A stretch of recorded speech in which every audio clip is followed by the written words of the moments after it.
Hey, what's up guys? This is Anthony from Anthony's Customs, and for this review we're going to be looking at the MattyCollector exclusive Orange Lantern LARFLEEZE figure. It comes with an orange lantern, which is a mold we've seen dozens of times probably, and it has the articulated handle and no paint detail, just a little bit of sculpt detail, so nothing special there. The figure itself stands about 7 inches tall to the top of his hair thingies. The head sculpt is probably the best thing about this guy. It looks really good. Lots of detail in the sculpt. Enough paint work to make it look okay. The mouth is painted really well. The eyes are painted well. Could have used some better shading on the head just to highlight the actual sculpt work in there rather than just having some blushing going on.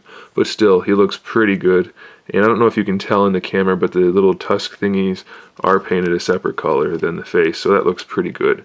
He has what I think might be a new sculpt for the torso. I don't remember seeing this ever before, but I guess it could have been used. I don't think so though. He has arms, which are also new, I think, at least the top part. They're double jointed elbows with a wrist swivel and a wrist pivot. He's got newly sculpted hands as far as I know. The little orange lantern ring right there, and he's got no bicep swivel, so that's kind of a bummer for me. There's no bicep swivel at all. That's not a common thing for DCUC, so that's really disappointing. But he does have the ball hinge shoulder, except it doesn't work for anything but much more than a swivel. The hinge is almost non-existent because it just can't tuck in. You see there's kind of a bulge out here, and that doesn't tuck in, so that's a bummer. The head does have nice articulation though. Looks down pretty well, up at least a little bit, not a whole lot, and then it has the swivel, so that's pretty good. There's some nice shading on the torso, and the paintwork is pretty clean everywhere.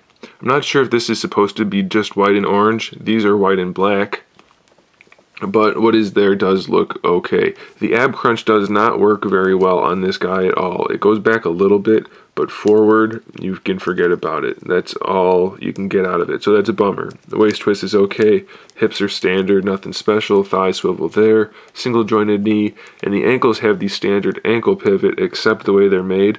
They have no range of motion at all. So there's a whole lot of disappointment in this guy. A lot of things don't look great. There's a big black smudge here. It's actually in the plastic, so I can't fix that easily without painting it, and I'm not going to do that. The oranges don't line up, and the shoulders don't work. The ab crunch doesn't work. So there's a lot of problems with this guy. He's definitely not an impressive figure. I know a lot of people are going to pick up the character because of who the character is, but don't expect to be wowed by the figure. A lot of the oranges don't match, and it's just riddled with problems. So there it is, guys. Thanks for watching. Stay tuned for more figure reviews, some custom figures, and other good stuff. And in the meantime, keep collecting.